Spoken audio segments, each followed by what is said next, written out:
Hello everybody, and welcome to the third devlog of Classified Chaos. Once again, we'll be changing up the series. The first video was more like a baseline, showing off what I did in the first year. The second video was progress, and honestly not that impactful. And this video is going to be a bit more freeform and retrospective, based off of what I've been doing and my thoughts on the game, and the game development process in general. It's come to my attention pretty recently that there's a big aspect of my game that is just really bad. Like, really bad. And that is the monsters. You know, probably one of the biggest selling points of the game. I've fallen into this hole where they all just feel a bit too similar. Like, they all have the same formula. They wander around the map aimlessly, and when they spot you, they start chasing after you, and they dish out a ridiculous amount of damage. Not only is this boring for the player, it makes the game really difficult, but in a not fun way. It's just flat difficulty with no actual depth. But it also makes it difficult to scale difficulty as the player progresses. The core focus of this video will be detailing the creation of the newest creature. Everything that goes into it, the new thoughts, and what I'm going to be doing to fix the creatures in the game going forward. When creating an enemy, the first thing that you should probably do is get a baseline for the behavior of the enemy, as realistically, that's the most important part. The design just is an add-on to the actual behavior. You could take the Thumper from Lethal Company and reskin it 100 different ways. The base AI form is all that really matters. Getting an understanding of the shape is also important. For example, again, the Thumper from Lethal Company. That enemy is low to the ground so that the player can jump over it. It helps the player not get overwhelmed and feel like there's a wall running at them. Because you can go around it, you can jump over it. There's a lot more counterplay if the enemy is closer to the ground. However, this is something that I do need to change with my pipeline. A pipeline is the refined process of designing or executing something, usually something that can be formatted in many different ways, like making a creature, implementing an item, making a new map. Going forward, any new creatures will be putting this step at the very beginning of the pipeline. However, this is the last creature that I have made that will be using the design first. The most important aspect of making a model is getting some reference, having a general idea of what it is that I'm making, and having something to visualize. I looked at this image of the enemy from Cry of Fear and a few images of brides. While a lot of these elements would not make it into the final design, it's good to get a big batch of things to work with so you can see what works and what doesn't. We start out the process by just blocking out our design. We're going with a feminine body with basic proportions, nothing crazy, nothing cartoony, just a realistic human. This enemy is going to be a bit more on the creepy side, and using something cartoony would take away from that. Injecting some realism into a more cartoony and unrealistic game is a good way to make the player feel uneasy. It took me a lot longer than I'd like to admit to get the basic form down. Normally this would take like 15 minutes, but it took me almost 40 minutes just to get the basic block out right. When it comes to the head, we'll just be using basic features. A simple outline of hair and a mouth. I tried to add a nose, but it just looked really weird, so I cut that out. Then I put together the boot for this enemy. I used a reference image to get the general outline and then sculpted the rest of it out on my own, just moving the vertices and topology around. I honestly am not sure why I made such a high definition boot, considering it's very hard to see and it's just like a brown-black boot. But I don't know, I enjoyed it, and it's fun to use reference images and outlining stuff like this. The second element of this model is the hair. You might pick up on the fact that I'm just using flat planes for the hair and not an actual 3D model. This is because we're going to use something called hair cards, or more known as alpha cards. It's basically just a piece of paper, and we use transparency to make it look more like a flat object, or like a decal, rather than like an actual 3D mesh, as we just want some of the hair to obstruct the face, not the entire head.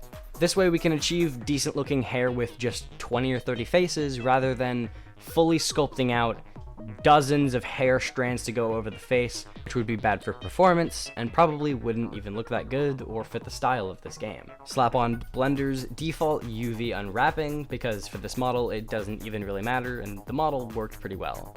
I had to do a little bit of tinkering on my own, but besides that, it's pretty good.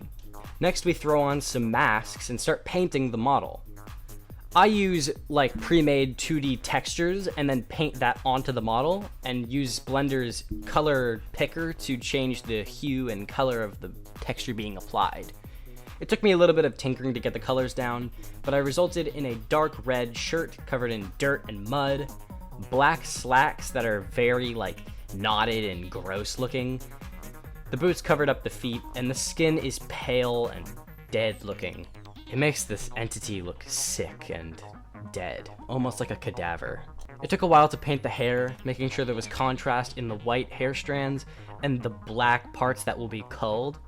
You might find it a little strange that I'm using white hair and not black or brown hair. Don't worry, in the end, her hair will be black. We use white so that we can color it. It's easier to tone and change the color of white than it is to just make it solid black. If it's white, we can make it brown, yellow, blonde, black. But if it's black, it's harder to work with, and it's a lot more difficult to cull out the alpha channel of what needs to be invisible, as it's not part of the hair. As for the final step of making a model like this, we have rigging. I've actually got rigging down very quickly. It's probably the fastest part of the pipeline. I'm pretty sure this rig only took me like 5-10 minutes. And the normals were pretty much perfect off the bat. I didn't really have to do any tinkering. And the model is complete. Take a look. Oh, did I forget to mention that she has a chainsaw? Yeah, she has a chainsaw.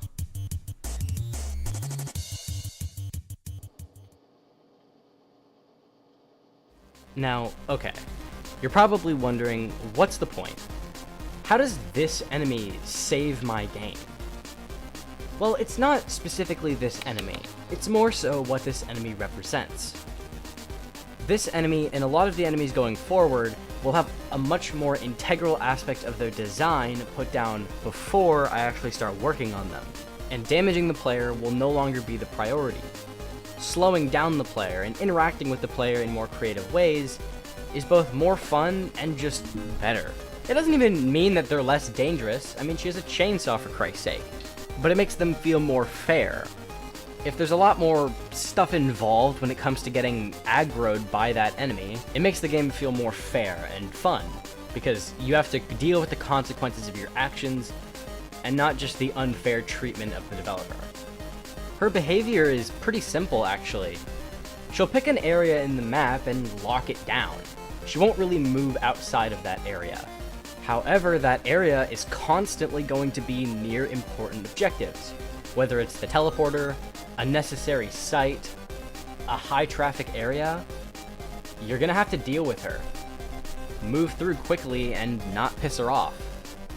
The first time you aggro her, she'll simply scream and make you drop all of your items before dashing away.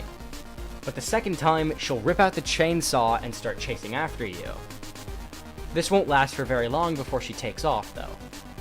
And the third time, it'll be the same thing, but it results in the conclusion of her enemy where she rips the chainsaw into her chest and dies. This is the only way to effectively recover the chainsaw, meaning that we've introduced a new melee weapon type. I called these hold melee weapons, as instead of it being a flat left click to do a swing, you left click to begin constantly dishing out very, very tiny amounts of damage every few milliseconds.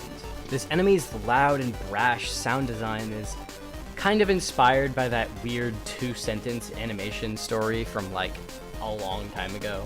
I don't know if anyone else saw that, but I don't know why, I was kind of just like infatuated with it when I was young. Her design, again, is a mix of multiple things, but her behavior is actually very reminiscent of the witch from Left 4 Dead. Locking down an area and getting angry if you stand too close to her for too long. There's a few other things that this enemy will get angry at. For example, one common spot that it really likes to stand next to is a site. If the player connects to that site, she will automatically get angry and begin chasing you.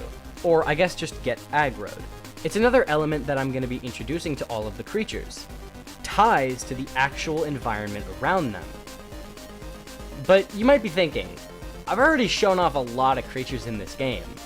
I mean, I can make a few more, but how is that going to fix the game? Like, there's already so many lame ones. Well, recently, I've been redoing a lot of the old enemies, introducing a ridiculous amount of new mechanics, involvement with the enemies, and hell, even redesigning a few of them. The Eno, for example. Originally, he would just follow you around. That was pretty much it. He didn't do anything. Pissing him off felt weird and inaccurate. Like, you didn't really know what you did that made him mad. But now, whenever he starts following you, he won't leave you alone until you give him an item. This also gives utility to a mechanic that I gave to this enemy a long time ago that never really had any use. That's the fact that you can pick him up. I don't know why I made it so you could do that, considering there was no point, but now, if you're in a chase with an enemy, or you don't have an item on hand, you can pick him up and take him with you. Go find an item, drop him, and then give it to him. He'll leave you alone for a pretty long time after that. The Glimpser's Enderman properties are a lot more sensitive, and whenever he starts chasing after you, rather than just dishing out damage, he'll pick you up, take you across the map, and drop you somewhere you might not be familiar with. He might even drop you into danger. This is just the tip of the iceberg. There are a lot of enemies in this game, and a lot of them are going to be getting cut. A lot of them are getting redesigned. A lot of them are getting new mechanics to make them feel more fun. And I hope that at the end of all of this, the game will feel just a little bit more unique and a lot more fun. Goodbye, couch. I'll miss you. Oh, he's coming with it. No! No! Oh, wait, yes. No! I hope you enjoyed this video. I threw it together in just a couple of days. So if you're watching and you made it this far, you should, you could maybe hit that subscribe button. The statistic says that less than 1% of you are subscribed, which is kind of depressing. So yeah. Also, I've got a Discord now. If you want to join that, I'm going to start trying to grow that. There you'll be able to get a lot more information on the game if you're interested. And who knows, I might be even looking for some beta testers if you're interested in checking out the game early. Anywho's, y'all have a good day.